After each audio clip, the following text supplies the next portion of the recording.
Hello, hello! I'm going to make pot sticker today, or they call it Gyoza, or they call it Wotie in Chinese, Gyoza in Japanese, pot sticker in Western language. Anyway, prepare. I put it in my food processor because this is a practical way of doing it, okay? I'm too lazy to use my hand.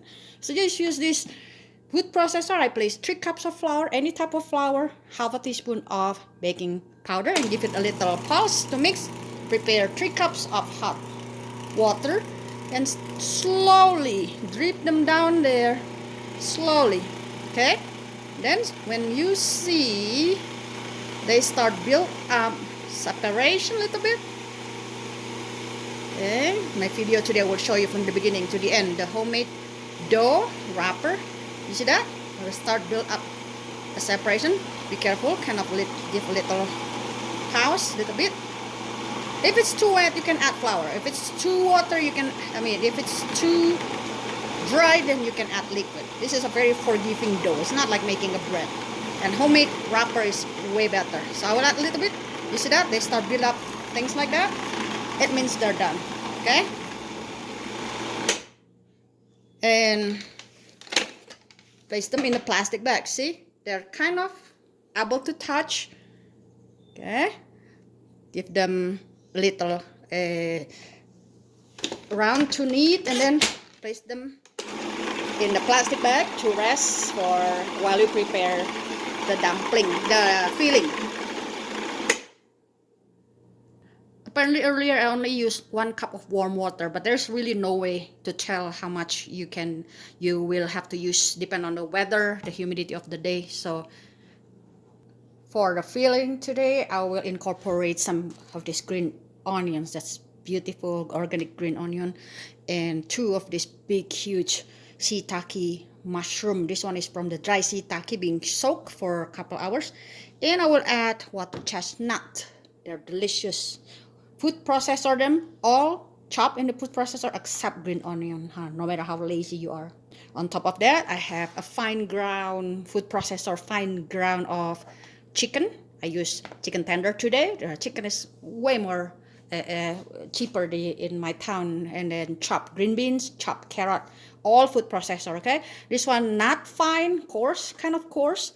Don't use the vegetable that can be mushy, guys, like napa cabbage or cabbage. It's too mushy. So I use green bean and carrot. They're not overpowering. They're just adding to the sweetness to the gyoza filling. And before I forgot, one of the most important ingredients, shrimp. There's almost a pound of big, nice, peel, defined, fresh shrimp. All chopped coarsely except the chicken. And all can be done with your food processor except green onion.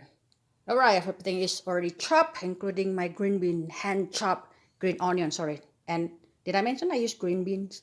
That's good for gyoza filling. You can use jicama too if it's available in your town.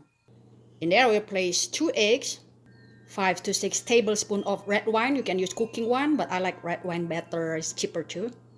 It's to take gaminess of the chicken. See, usually we use pork in here, but today I'm using chicken, and to my surprise, it's actually come out really good. You can use any type of meat you like. A teaspoon flat of pepper. I use white pepper today.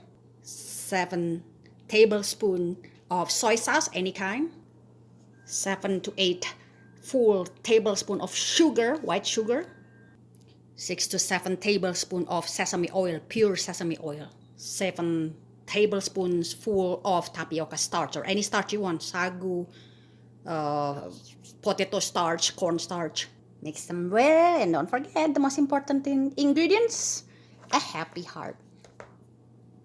Alright, my old pasta machine is set to make the dough, the wrapper.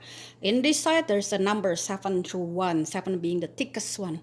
You can flour your hand, then get a little bit of the dough that you have prepared earlier, a little bit at a time. I stretch them a little bit. My sous chef is here to help me flour everything and run from the thickest one. Go ahead, sous chef. Run from the thickest one, and if it's smooth like this, then you go to the next one, which is number 6, and then 5, and then thinner and thinner and thinner, all the way to number 1, the thinnest.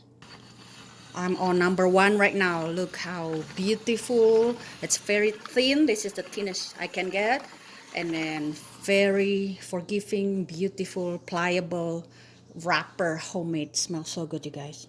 I don't know if you can see my white dough on a white counter, but I'm going to, through this part away, I'm going to cut about this size, okay? With just a pizza rolling thing, I will just cut few size and start showing you how to wrap the gyoza.